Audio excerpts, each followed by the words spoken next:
But welcome everybody to the OLT live training. Tonight we're going to be covering, I'm going to break it down into sections over the course of the couple of weeks. Some sessions are going to go faster than others, but we're going to talk about logging in. We're going to do the dashboard. We're going to actually start a return today. We're going to learn about like the different sections of putting information in. We'll do a brief overview about the app and the portal and documents, uploading documents. Like I said, if there's any questions throughout the time, I will take breaks after each section so you guys can ask questions, okay? Okay. Perfect. Let's get started. You guys said you can see my screen, right? Yes, ma'am. Yes. Yep. All right, let's roll. Okay, so we're at the login screen. Any questions here? Anybody not familiar with this screen? All right, perfect. So the account name is the username. And then the password is going to be whatever password that they either set or you set for them, what they got set to. And then the firm name is the firm name that you put in as the software was set up for you, or if you set it up yourself.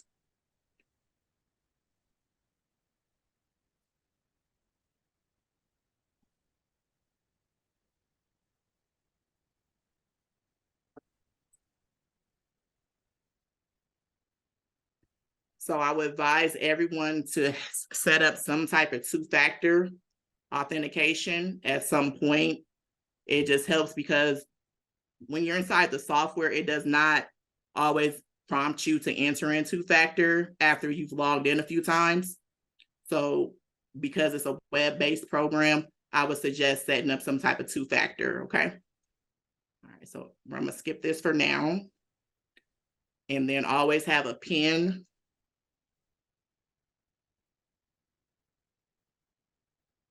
All right, perfect. So we're logged in. This is what everyone should see when they log into the software for the first time. You have a couple of different sections going on. We're going to kind of just do an overview on the sections today, but I at least want to get you guys to a place where we're starting a return and knowing what it looks like inside the software. So this will have your return count. This will have things that are ready to e-file, any checks that are ready to be printed, any appointments, and anything that is ready to pay. This message board are going to be messages from the software that you're going to see, or any IRS updates. You'll see all that here. And then your rejection summary are going to be the different rejections that may happen during the e-file process. And then you have your daily return summary. It's going to have a summary of the returns throughout the days, as well as your e-file summary. You have your queue, transmitted, accepted, rejected. These two, you won't see anything sitting here for too long, just because it goes through the process pretty fast. But you'll have your accepted, your rejected, you'll see federal, state, and bank. And it just keeps tallying up over time. It's going to be based off of your e-files. So then you have your client tab, the e-file tab, your scheduler tab, letters, reports, pricing, and tools. So to start a return, you can do one or two things. You can click here where it says returns, and it'll take you to this screen. Or if we go back to the dashboard link, you can actually click clients. It's going to still take you to the same screen. So there's no right or wrong way to get in. So this screen is your client list. You have all the returns that have been started in the system will be listed here.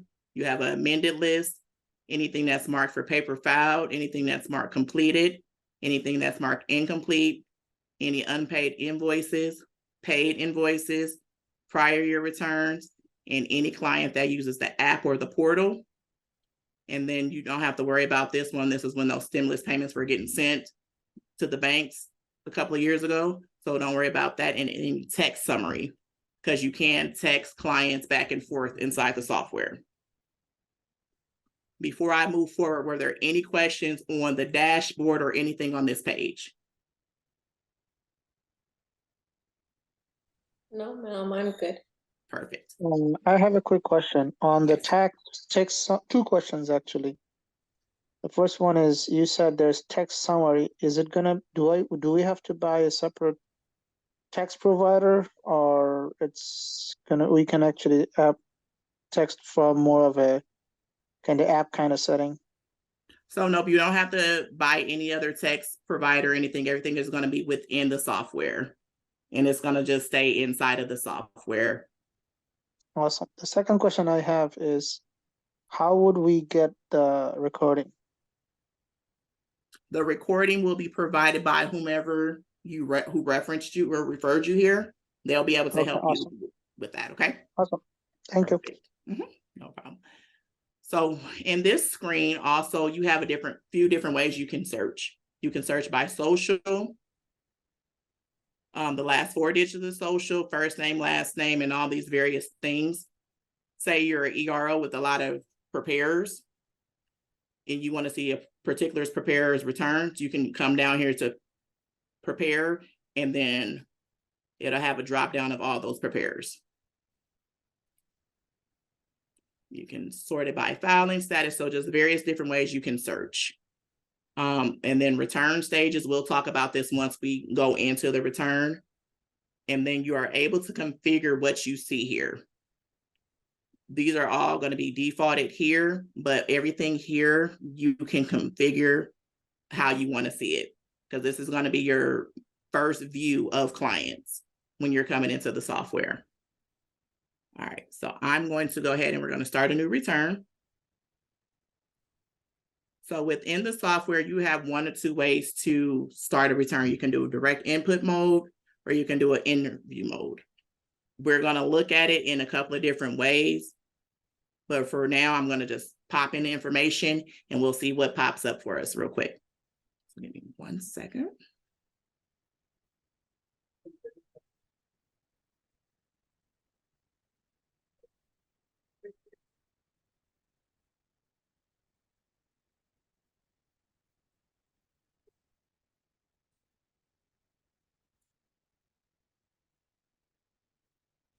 So we're doing a basic 1040 return. So we're going to make sure the first option is selected.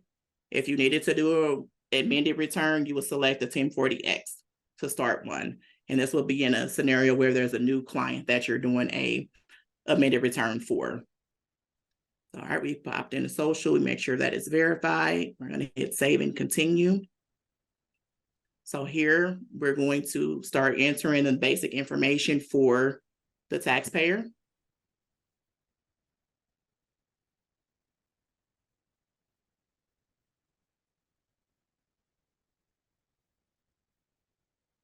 And this is interview mode, right? This is interview mode, yes.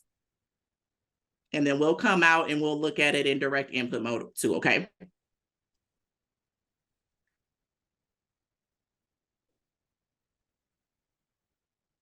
How do you get back to interview mode from the direct mode? Yep, I'll show you in just a minute, okay? Okay, thanks. Yep, no problem.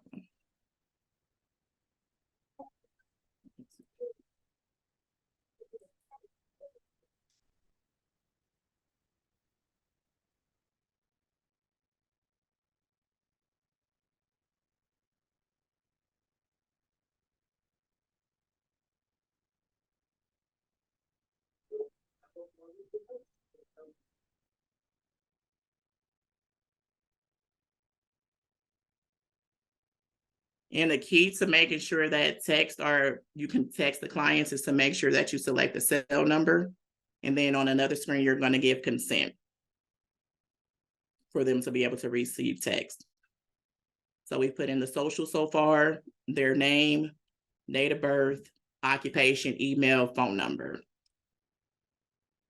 So now we're going to go and put the address in.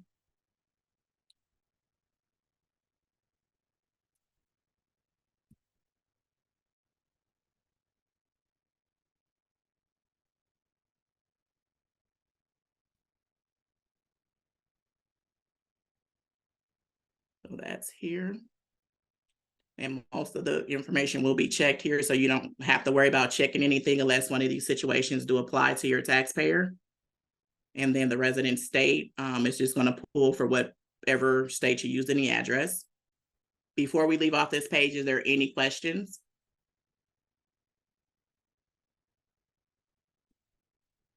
All right, perfect. No, So I'm- ma'am. okay. So I'm gonna hit I don't save. have any. Okay, perfect. Save and continue. So this screen is going, you're going to verify that contact information that you put over there on the first screen. So then we're going to opt in to receive text messages since we use the cell phone. And then if there's any secondary numbers, go ahead and enter them here. And then we'll hit save and continue.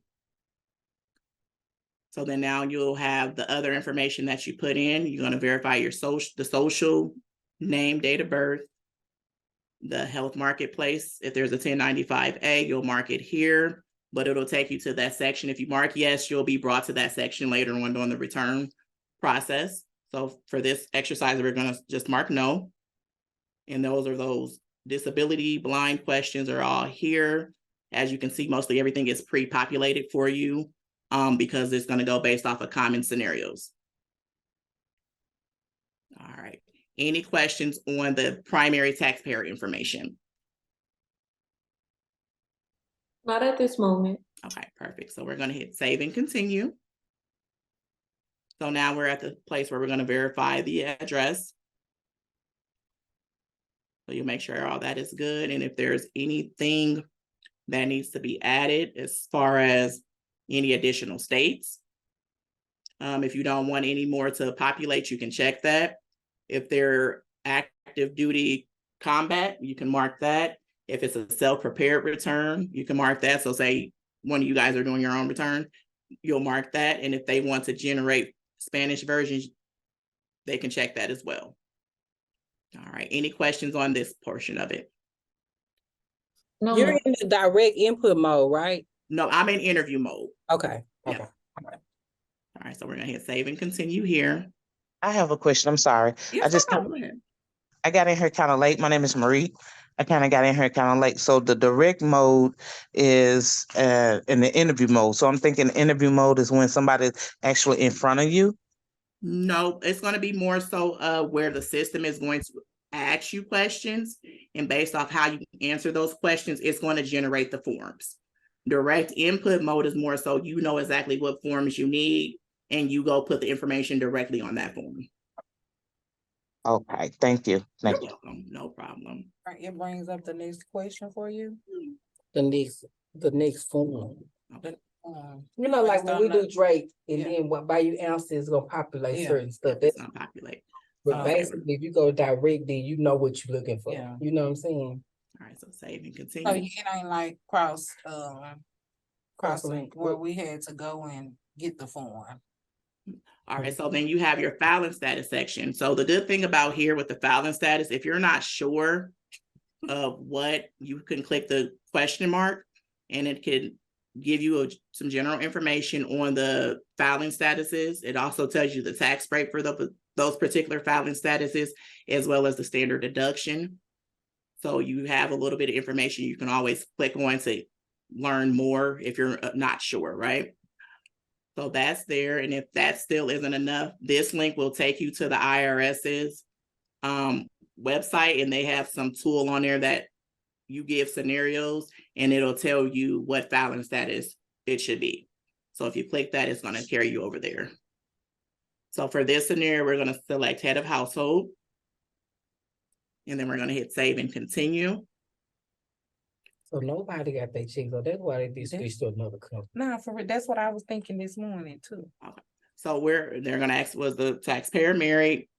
No. It's going to ask about the $3 for the presidential election fund. If they want to, then yes, but otherwise, no. And then now this is where you'll enter the dependent information.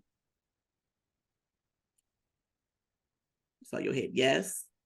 Then we'll hit save and continue. So then you'll start putting in the dependents information.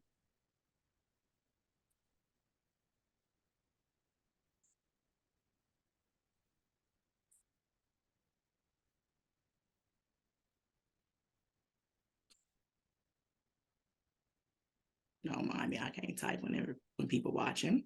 So it's going to ask the relationship. This is going to be your son. And their date of birth.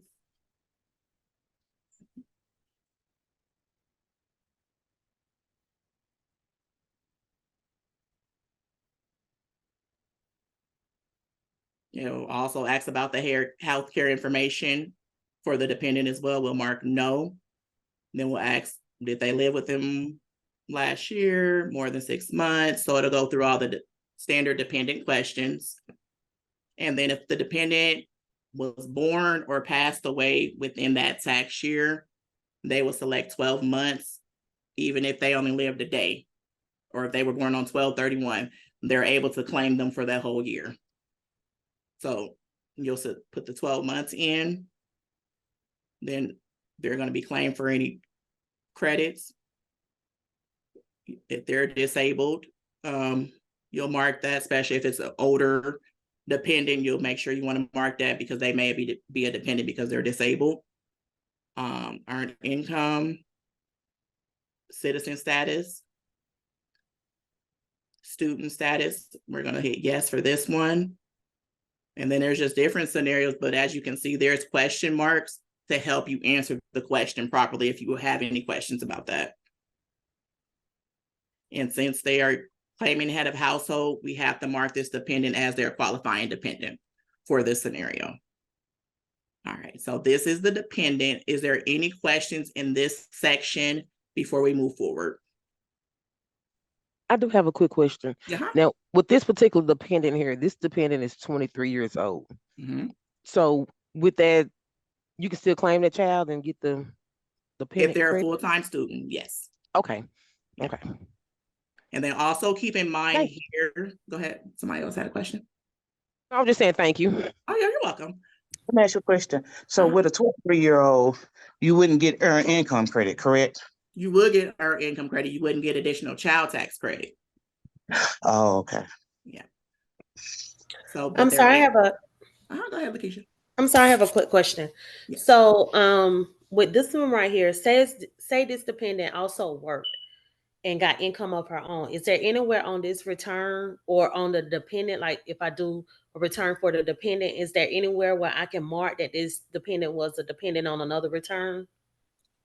If you're doing them in the software, you can, but we'll go through it. You'll see once we move forward. Okay. So Okay, yeah, so to claim the qualifying person, their gross income has to be less than 4,400 for the tax Correct. year. Yeah. Okay, perfect. Yeah. So then we'll move forward, make sure everything is good there, save and continue. So then here you go, here are some dependency questions.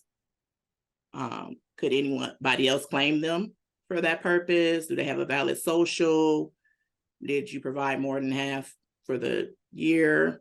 So all those good things. All right, so then we're gonna hit save and continue.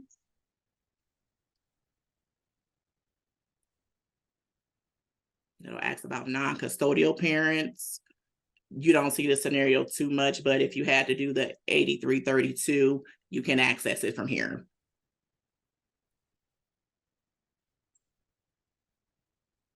And then this will ask if you can be claimed as a dependent. So say for instance, this person, the dependent, was filing their return and not the mom, they'll get asked the question, can you be claimed as a dependent on someone else's return? Because it's going to go based off of the age. So the system is automatically going to generate that question. So then you enter in the driver's license information for the taxpayer and their spouse here. If there is a spouse, so you hit yes. And then you could populate all the information. Let's see, I'm just gonna make up something real quick. That's not good. All my information. Thanks.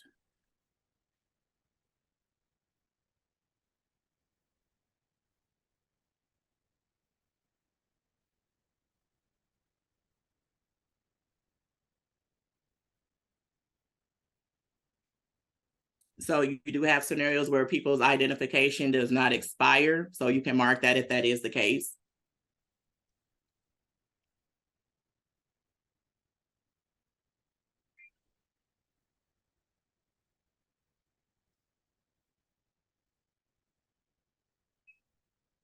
So this is going to ask you, how did you identify the taxpayer? Was it in person or was it remote?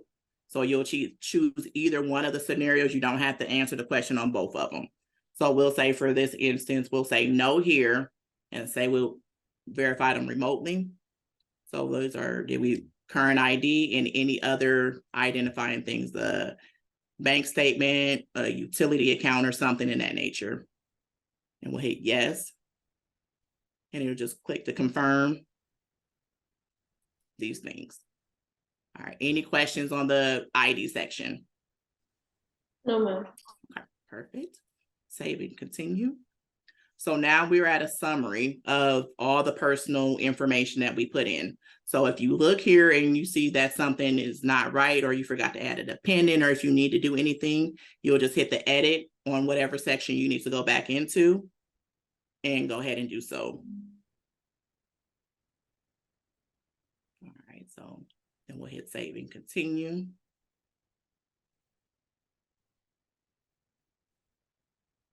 And these are just questions about, what is this, digital currency here. And then if there's any other language other than English that the taxpayer may need written communication from the IRS on, you can set that up for them within the software. So we're going to keep both of these no. We'll hit save and continue. And then again, other formats of communication, dependent information.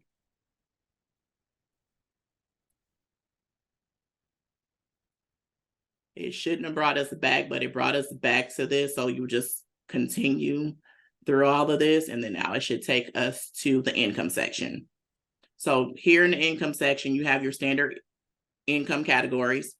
You have your wages, so your W-2s, interest income, dividend, any 1099-Rs, Social Security, any 1099-Gs, alimony, your miscellaneous income, either as an NEC or a miscellaneous or those 1099-Ks, and then your Schedule C, capital gains and losses, rental income or any K-1s from a business, farm income, unemployment, and then any of those other type of income somebody may receive that's not common, like gambling wages, 1099-Cs, things in that nature. Any questions here on income? I have a question that maybe not be related to the software, but on the Social Security. I had a couple of clients that asked me about filing while they're, receive Social Security. Isn't there a certain amount that they can receive before they can file with your Social Security? So you're saying, let me make sure I'm hearing you correctly. So they receive Social Security and they have additional income and against Yeah, that do they Social have to have Security? additional income, or can they just do Social Security if they have a child? Yeah, yes, right. I mean, can they file just for Social Security, or do they have, is there a cap on the amount that they're allowed to file? Most likely the Social Security income is not taxable. So it wouldn't be an earned income. So they wouldn't really see anything in that situation. But there are scenarios where people get a lot and then they'll go over and to a taxable rate. So maybe, but those are just going to be independent situations. So there's really no real way to say. But they shouldn't have to file any taxes on Social Security because, like I said, most likely it's not taxable. Okay, but that's something you can use research the IRS on. okay. All right, perfect. Any other questions?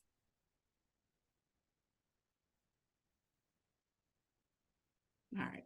So on this call today, I'm not going to put income in only because I want that to be a separate section. So now I want to go out of here and then we'll start answering some of those other questions that you guys had about different things.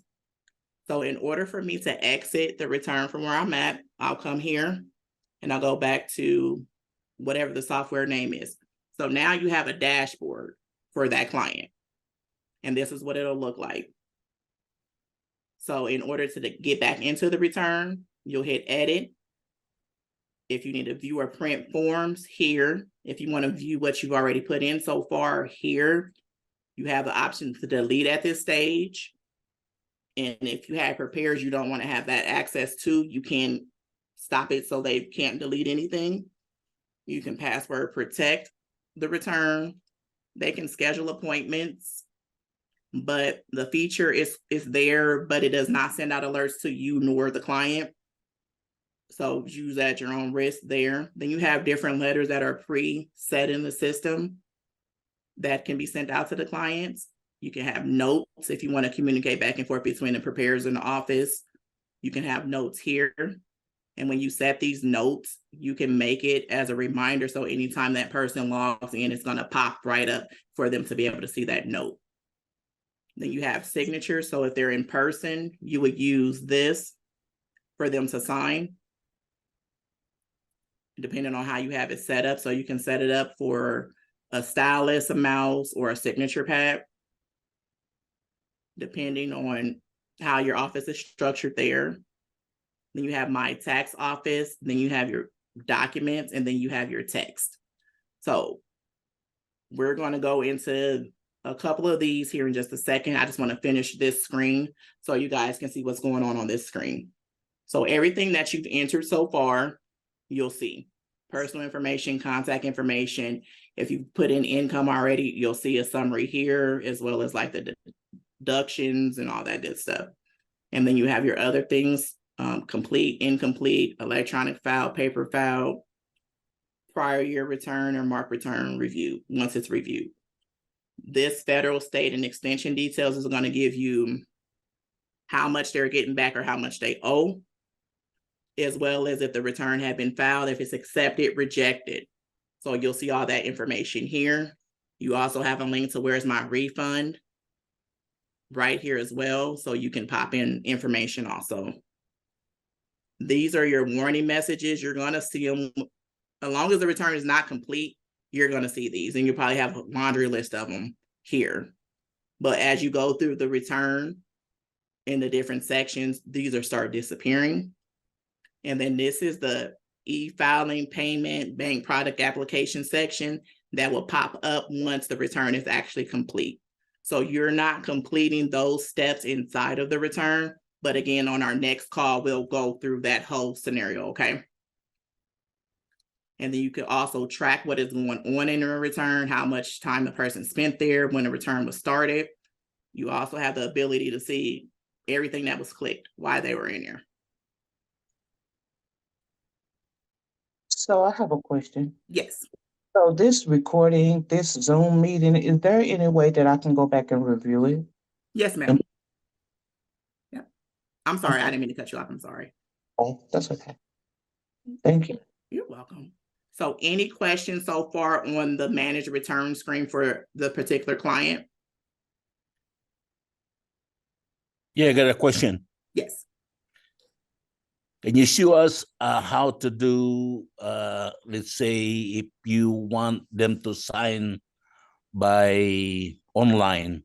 Yes, that's what I'm going to go to. Yep. Okay. As I said, I'm going to revisit these sections in here in a minute because it's going to give you a better understanding of how that works. I just want to make sure that we cover everything here because we may spend more time in these sections. Okay, we're fine. Excuse me. Uh-huh. Can you hear me? I can. Okay. How do I get the recording? I'm sorry, y'all. My brother just died. Oh no, How I'm do I sorry get to the hear that. recording? Because I'm trying to be here, but I'm so not here right now. Oh, and we'll be here next week and all through the rest of the year. So no, you go take care of what you need to take care of, hon. But whoever referred you here, we'll make sure we get the recording to them to give to you, okay? Thank you. Yeah, we're so sorry. I'm sorry. Yes, please go take care of yourself. Thank you. You're welcome. Okay. So I have a question. Go ahead. I know you add one dependent. How do we keep adding if we have more than one? That's a great question. Yeah, so we're gonna go back into the return. So that is a good segue for me. So we're gonna act like we're gonna go back into the return. So we're gonna hit edit. It's gonna have a disclosure of direct interview input. So we'll hit save and continue. So now this time we're going to go look in the direct input mode, just so we can see what it looks like, okay? So we'll go direct input, save and continue. So this is what it looks like when you first come in. So everything that we seen on that first like white screen when we went into the return after we popped into social, this is everything here. So you're still capturing all that information. You can put the IP pin in on either mode. You can put it in up front, and there's another way for you to enter it in close to the end of the return as well, if you forgot while you're going through documents. But direct input, you're just basically inputting everything on one screen here, including the banking information. So you'll see all that, and you want to make sure you're always saving after each thing that you put in. But as you can see, we have filed forms already. And that's because when we were in interview mode, it was putting together the forms that we needed already. So you have your personal information, your dependent info. So to answer your question, if you were in this mode and you needed to put another dependent in, you'll just hit add new. And then you'll go through and put in all their information. And that's what it looks like in direct input mode. Okay, thank I know you. for some people, they use it for some of the basic data entry just because it's easier just to, you know, put it all in, and then they'll come out and go into interview mode for everything else. So it can have the right forms generated. Okay, and then you have your... So I just wanted to clarify, so we can do interview mode or direct input for the entire return, or we can only do direct input for certain parts? No, you can go back and forth. Okay. Yep. So then you have your schedule. So you see how you have the income. So it'll go form W-2. You can click there, and then you can start entering that W-2 information as such, as you see it on the W-2. We're going to cancel out of that. So it has all the forms. Like I said, if you're a person that's familiar with what forms are going to be needed for a tax return, you can come in this way. If you have questions, come out and go into interview mode to make sure, because also in interview mode, it is always checking from screen to screen. It's running a check on everything, an error check. Where can we change it in order to switch from interview to direct? Perfect. So let's go. We're going to close out of this one. I'm not sure we want to close out. So it'll bring us back to this screen. So it's going to be a return by return basis. So say you started one way, and as long as you close out of the return. So the trick to it is, as long as you get the personal information, contact information, you can close out of the return. Once you get that information and go over to the next screen, you're able to close out of the return. And if you wanted to come into a different section, you'll just click edit. Once it brings you back to this screen, you'll have this dialog box. You'll hit save and continue, and then you can toggle between the two. So now we can go back into interview mode. So then this is our first screen in interview mode. But again, as long as you capture all this information that belongs on this screen, hit save and continue, you can back out of the return. You don't have to go through the rest of the screens in order for anything to save, or in order for you to toggle between the two. So say we go back again, we're out here.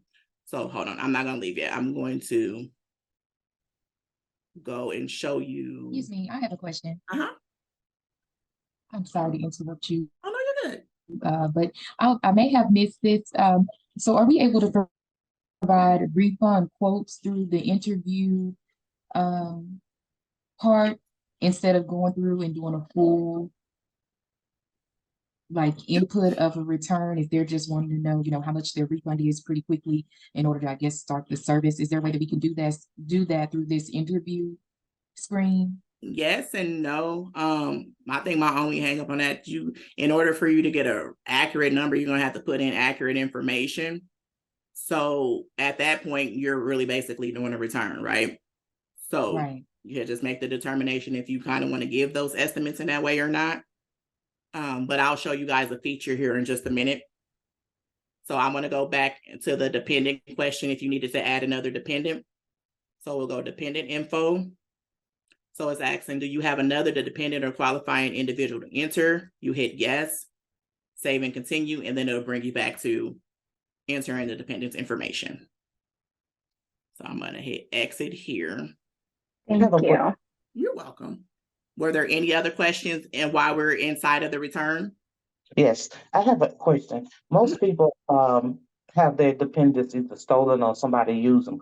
When you're doing a tax return and at the end of the tax return or when you input the dependent's social security or information, at that turn, when you get through with the return, would it flag the social security number of the dependent if it's been used, or you won't find out until it's submitted to the IRS? Yep, you will not find out until it's submitted to the IRS. There's no way of knowing until it's submitted against the e-file database to know if it's already been filed or not. So if the dependent has an IP PIN, it should have been a section here. So if you have clients like that in those scenarios, recommend them to go put an IP PIN on the dependent. They actually have to call in and do it. They can't do it online, but it's an option. So that PIN has to be entered in every time that dependent's filed. Would the IRS kick the whole return back, or it would deduct the dependent and give you the amount without the dependent that's been used in question? It's going to kick the whole return back, and then you have to go and delete that dependent and resubmit it. That would be the only way to circumvent that.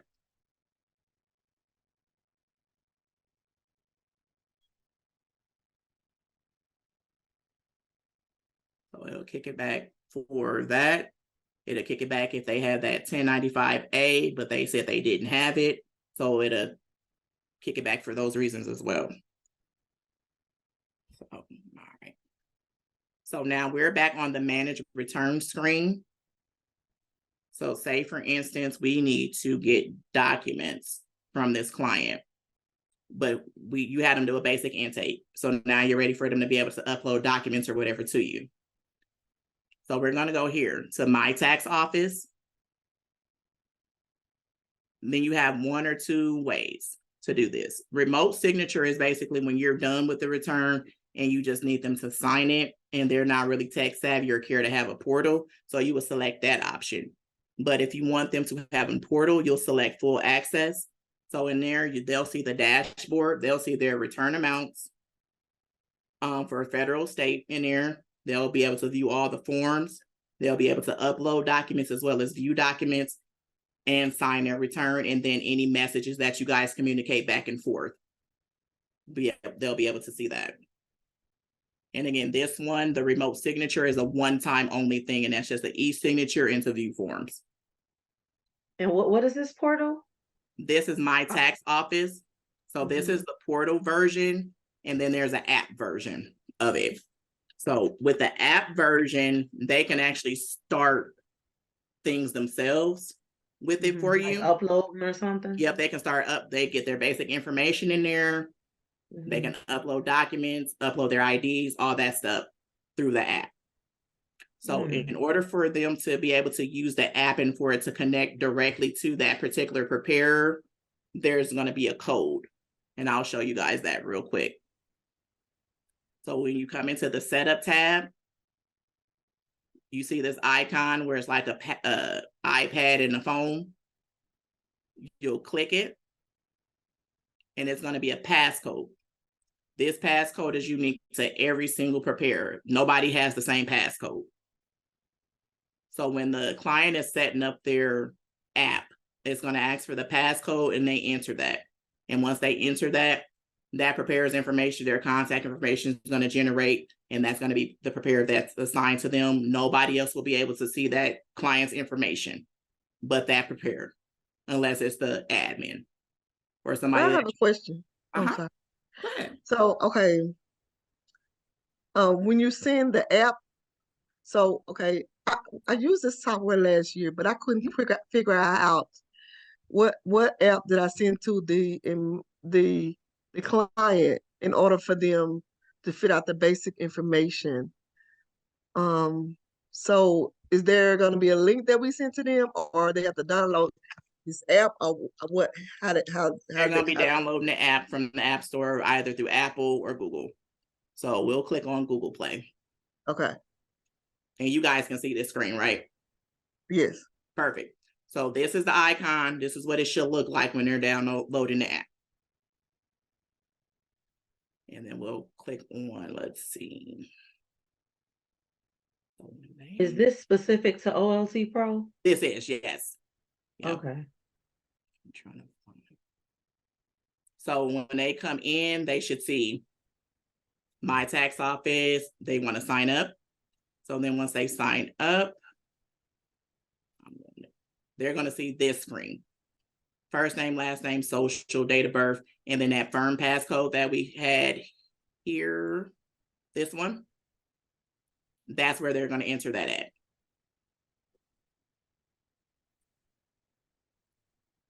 And then it'll take them through the different things that they need to do. So if they need to upload documents, they're going to upload documents. If they want to enter dependent information, they should be able to enter the dependent information all in the app. Can they sign documents? Can they sign Yep. documents and everything through this app? Yep. So when you're finished and they need to sign something, you send it back to the app. They'll sign it. Well, they'll mark it reviewed, and then they'll sign it, and it'll come back over to you in real time that they signed it. And the good thing about the app and My Tax Office is that they can switch back and forth as well. So say they're having trouble on the app, they can go to mytaxoffice.com, use that same login that they created for the app, and be able to log in as well. And then they also, the app doesn't disappear, the portal doesn't disappear. So say they're a continuous year client, they have access regardless of what. As long as they log in, they can see all those prior year returns. If you need to upload a document to them, you can upload it and they can see it. So it's never going to disappear. So any questions? You said the same login for the app is the same login for the client portal? That is correct, yes. Yep. All right, so we're going to come back over here. And then I'm going to go here. I'm not over here. I'm going to go here. Back to the individual tab. So that's the setup tab where you'll find those firm passcodes at for the preparer to give to the clients, so it can route directly to them. And then once somebody downloads something or set up anything via the app, when they log in, let's see if it'll do it. You see how I get this pop-up box right here? There's going to be a pop-up box saying, hey, you got a new client that uploaded something in the app or set up the app. But you can also check the box to make sure that they get an email once somebody uses their firm passcode in order to use the app as well. So they should always have notifications coming that somebody's uploaded documents to the app. I have a question. Can you hear me? I sure can, yes. I'm sorry, these new earphones. That's why I keep asking that. No, you're clearer than how what they you were the work first time, yet. so you're good. No, I can hear you. Okay. So can they do their whole return on the app, or they need us for real? No, they're not going to be able to do the whole return. So what they're basically doing is kind of cutting a step out for you by answering all their basic information. So once they upload this app and they put all their information in there, we go to the client tab, and if we come here, they'll be listed right here. So everything will be in there, and then you just click it. Not from this place, but well, you can too. And then go to manage returns. They're going to already be in here. There's not going to be, you don't have to enter in the basic or contact information, or most likely not even the dependence information either, if they did it right. Some people skip it and make you still have to do it, but the return is started at that point for you. Okay, to ask you again, you simply send them the link, My Tax Office? So let me clarify this. So mytaxoffice.com, that's the portal. So in order for them to access the portal for the first time, it has to be initiated by you or somebody in your office, right? But if you want them to be able to initiate everything, they can initiate it through the app that they will use, like on their phone, iPhone, Galaxy, tablet, whatever the case may be. If they initiate it, it'll upload. But in order for them to initiate anything or for them to be able to upload documents and they did not use the app, you have to at least have this personal information and contact information to send them the link of my tax office. So how do we initiate again? If we So do the it, best bet, if you want to get a head start and you don't want to have to do it, you send them. no, let's say I want to do it for them. Okay. I am going to initiate.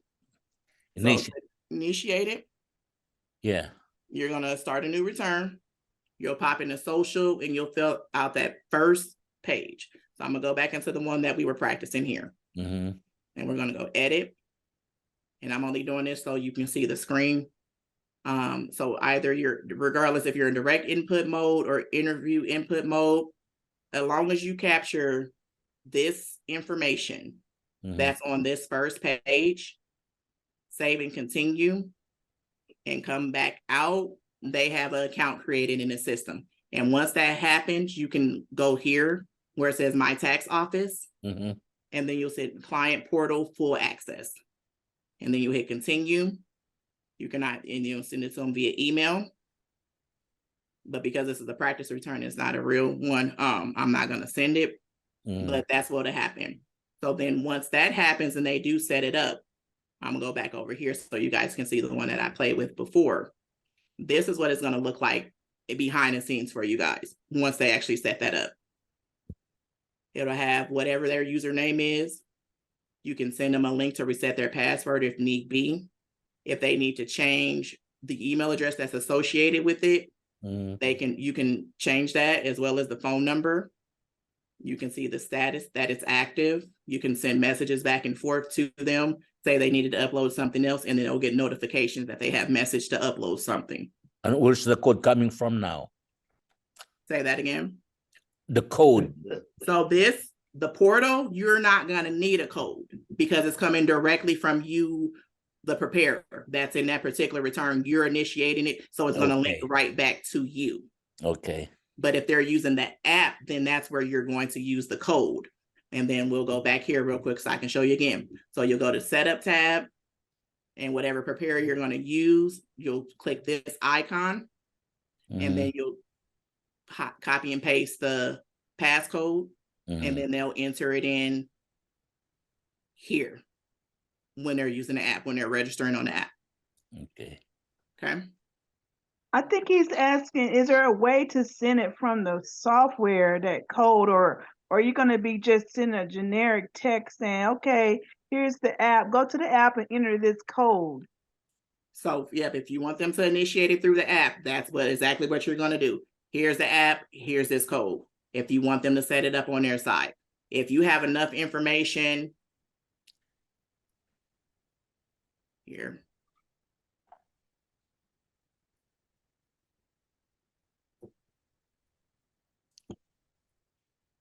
As long as you have this information, so if you have name, social, date of birth, you don't even have to worry about the filing status. Address and phone number and email, you can initiate it. You don't need a code when you initiate it because it's going to link directly back to you. They only need the code on the app so it can link directly to the person that you needed to link to. So you're saying you're going to initiate, so you're going to initiate him activating the app in order for him to upload his documents. Is that what you're saying? This is going to be the portal or the app. So say, for instance, you got an intake form from somebody and you started, but now you need them to upload documents. That's when you would use this scenario. But say somebody you're soliciting, you're like, okay, download this app, put in this code, they can start it. It depends on however you advertise or however you gather information from your clients on where that will work out for. But I'm just trying to specify, in order for you to send the portal link, you would have to have personal information, contact information to be able to send the link over to the client from this scenario if you've already started. But if they have not started and you want them to start on their own, you'll send them the app. You're like, okay, go download this app and give them the passcode that they need to enter into the app. Then they can do everything versus you. Why Correct. would someone start their own tax return? What would be a reason for the client to start their own tax return if we are the tax preparer? And they're not necessarily starting their own return. They're giving you basic information to be able to start their return. Yeah. So they're not entering in any information as far as income or anything like that. None of that they're going to be doing. They're just going to give you basic information. And So where let's can say, we go on and practice before the next session next week? So whomever your software provider is, you should be able to reach out to them or your ERO, and they should be able to get you into the software because you should be able to have access to the software. And then there's practice scenarios that you guys can utilize in order to practice in the software. Okay. We just really took our advantage by having this set up. That's why my next question is a prior year return. Since we'll be signing up with this new provider, do we be able to have that rolled over to the new account? There's a way for it to happen. Again, you need to get with your software provider, and then they'll be able to get that process initiated for you. Okay, thank you. so I don't know if this is the same question, but if I have already have, you know, when you already have the clients from last year, and they're already in your system, and they didn't use the app last year. So do you just go in and click on the information and send them the invitation to the app? Yep. So if they're already in your system because you did their return last year, right? Right. Okay. So once you get them uploaded, so this is where you would upload prior year returns. But most likely, if you pop their social in, it's going to prompt you to upload the prior year return as well. So if you did do that, then you'll have a managed dashboard screen. Yeah. So then you can just go over here and send them the link to start the account. All right, thank you. You're welcome. Okay, so I'm going to go back to tools because I know we had a question about estimating returns. So yes, you can. So again, it's going to be tools. We're going to go to the estimator, and then you're going to do a new quick estimator, and then you'll put in some basic information, the dependent scenario, the income scenario, save and continue. So you just go through the prompts, and it should give you an estimation there. And if they want to move forward with it, it will be saved, and then you can actually generate that into being a return as well. Did that answer your question about estimating refunds? And I don't know if she's still on or not. Sharonda, are we able to transfer information from one provider to another? That would be a scenario for your software provider where they'll have to initiate the process on their end to get that information uploaded into the software for you guys. Okay. Yeah, but nope, it's definitely possible. I'm not going to hang out in this one because this is going to be another call when we're looking at these different tools. But I am done with the things that I wanted to talk to you guys about today. So the floor is open for questions. So have at it. So I am ready for questions whenever you guys are. I had a question about the estimator. So do I have the opportunity to just do an estimation? Because sometimes when I'm just giving an estimate, especially if I don't know the person and I'm not sure they're going to actually have me to file their return, I would just use any social just to get it going. So I wanted to make sure that if I use the estimator, I will be able then to either delete, or even if some of the information was correct, then I can just go in and just change the social into the correct if they wanted to go forward. Cause sometimes I would just, I'll just use any. Nope, that's fair. So technically, when you come in here, you'll have a list. They will only be housed in this section until you move them over. Oh, here. Yep. okay. Oh, Yep. okay. Okay. Thank you. No problem. You're welcome. Any other questions? Yes. Just regarding 1095A. Uh-huh. Okay, sometimes they only do like a parcel, right? Say, let's say 6 months, and then with exchange, market exchange. Uh-huh. But then the remaining months, let's say they are on Medi-Cal or Medicaid or other insurance. Mm-hmm. How do you resolve that problem in the program? So for a part of the year, they had a 1095A is what you're saying, correct? Yeah. So the only thing you need to worry about is filling in the information on the 1095A that was provided. If it's only 1 month information, then that's just what it is.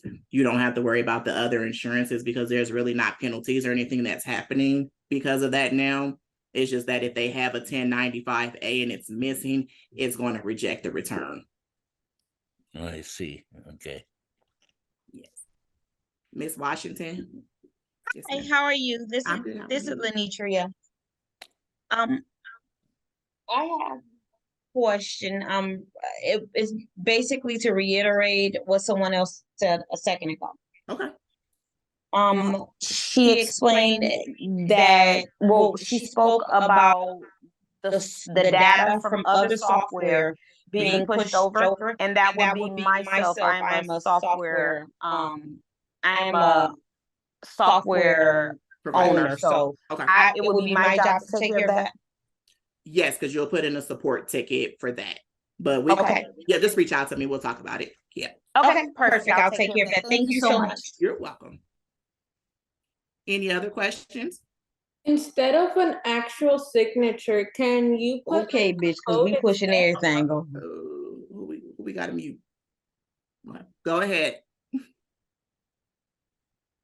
instead of a signature of a actual signature, is there any way they can put like a code or a pin instead of a signature? No, it has to be signed. Okay. Any other questions?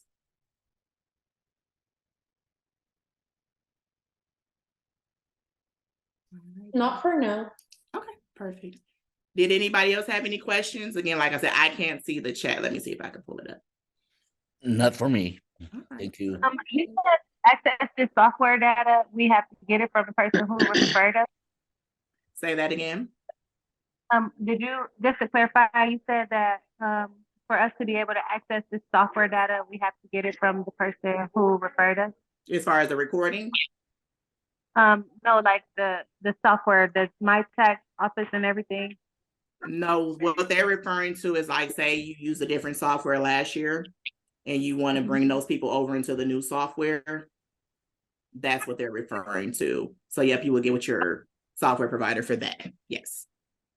Okay, so if we were new to all of this, who exactly do we go to have access to the software? My Tax? So for My Tax Office, it's just a matter of them downloading the app or them going to the website. But as long as you have access to the software itself, you can create, like I said, the portal invitation for them. But if you don't have access, you don't want to do that and you want them to do it themselves as far as entering their basic information, you'll just send them the link, well, however they want to access the app. And then that particular firm code for that preparer. Okay, but this is my first year doing this, so I don't have any access at all to the software data. So I was asking. So the software, when you're saying data, what data are you referring to? I'll get with you in just a second, Lisa. Okay. The basics of all of this here. Uh-huh. How do I get like a code and everything for myself to be able to, once I actually do start up with getting clients and everything, how do I have the access to all of this information for myself before I'm able to enroll clients and everything? So do you know who referred you to this call? Yes, my cousin. You said yourself? My cousin, Oh, your Lanisha. cousin? Oh, she should be probably getting you set up then inside the software with your logins and all that other good stuff. So, Okay, thank you. You're welcome. Miss Lisa? Yes, I am. This is on your step one when you did the login information page. Uh-huh. I have been locked out for about 2 weeks. Uh-oh. I've put in a ticket and I'm not getting any feedback. Who's your software provider? OLT? Is that who you mean? Who did you buy the software from? Service Bureau. Oh, you can't get in? No. Okay. All right. Hold that thought. Get with me after the call, okay? Okay. Yeah, okay. Thanks. You're welcome. All right. Any other questions? I'm pretty new to all of this. I'm actually still going through the courses of learning the taxes. So once you're done with the course, would I purchase this from you? I mean, how would I go about start to utilizing if I wanted to get clients to start doing taxes? Is it something I'll have to buy from you to do that, or how does it work? Who are you doing courses through? Through Melody and Karen. Okay. So depending on how they have their training program structured, maybe the software part is coming up. I'm not 100% sure, but you should have access to the software within. Yeah, I do have access to Okay. the software right Okay. now as a student. Uh-huh. So what I'm saying, once, it's complete, So do you have a P10 and an E10 or just which one? I just have a student login for now. Okay. So they'll probably just using that so you can practice or do whatever you need to do. Right. So, like putting a bunch of information on your software side. So, right. Yep. So I think once you get out of that phase, they'll give you like your live access. I see. Yeah. Okay. Did we have any other questions?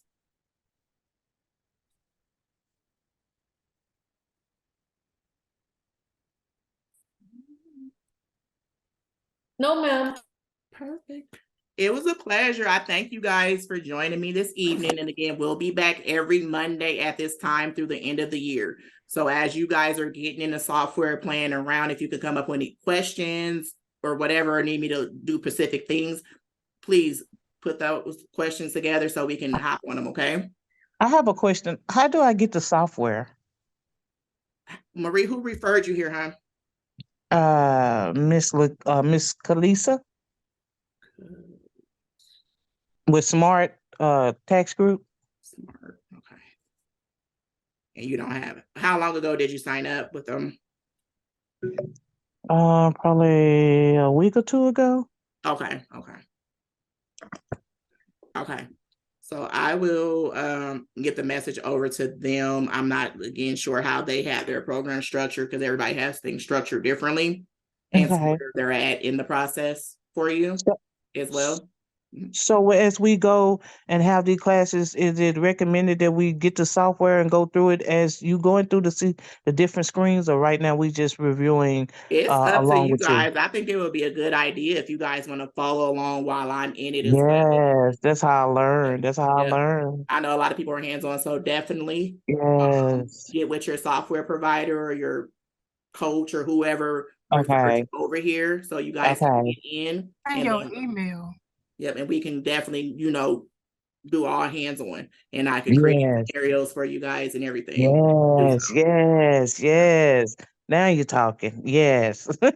That's how I learn. Okay. I thank you so much. You're welcome, Miss Marie. Did anybody Mhm. else have any questions, comments, suggestions, or anything that we wanted to look into?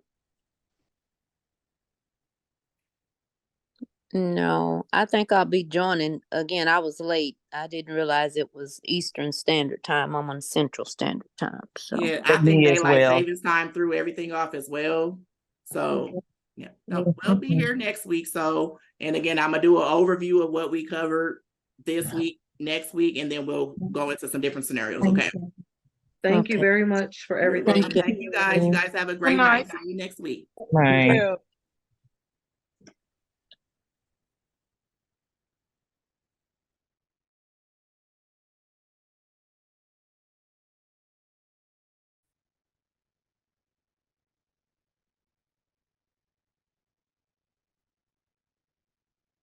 And yes, sir, if you're still here, we can upload forms and we'll go through that next week.